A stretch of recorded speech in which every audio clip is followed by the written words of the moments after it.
রাতের আধারে হঠাৎ সাদা পোশাকে আশ্রয়ণ প্রকল্পের ঘরে ঢুকে পড়েন দুই পুলিশ সদস্য।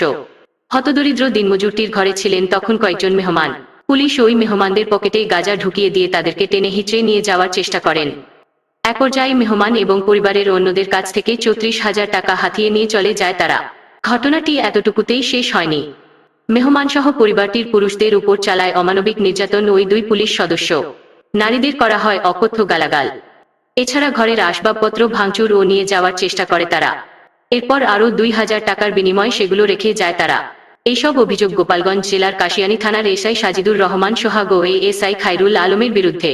গোপালগঞ্জ জেলার কাশিয়ানী উপজেলার পারুলিয়া ইউনিয়নের দিঘারপুল গ্রামে অবস্থিত আশ্রয়ণ প্রকল্পে এই ঘটনা ঘটেছে গত ১১ই মে।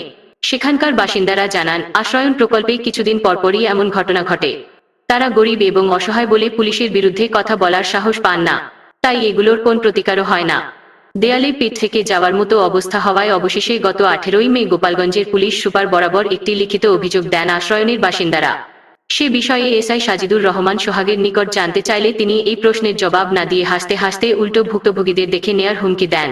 লিখিত অভিযোগে পুলিশি হেনস্থার ঘটনার সুষ্ঠু তদন্ত এবং অভিযুক্তদের দৃষ্টান্তমূলক শাস্তি দাবি করেছেন আশ্রয়ণ প্রকল্পে থাকা অসহায় মানুষগুলো। এ ব্যাপারে গোপালগঞ্জের পুলিশ সুপার আলবেনি আফিফা গণমাধ্যমের সঙ্গে কথা বলতে অনীহা দেখালেও অভিযোগের তদন্তের মাধ্যমে সত্যতা নিশ্চিত হলে ব্যবস্থা গ্রহণের আশ্বাস দিয়েছেন। আশ্রয়ণ প্রকল্পের বাসিন্দারা বলছেন, তাদেরকে থাকার জায়গা দিয়ে সাহায্য করেছে সরকার, কিন্তু কয়েকদিন পর পর যদি এভাবে হেনস্থার শিকার হতে হয় তাহলে এই ঘর ছেড়ে আবারও তাদেরকে রাস্তায় গিয়ে উঠতে হবে।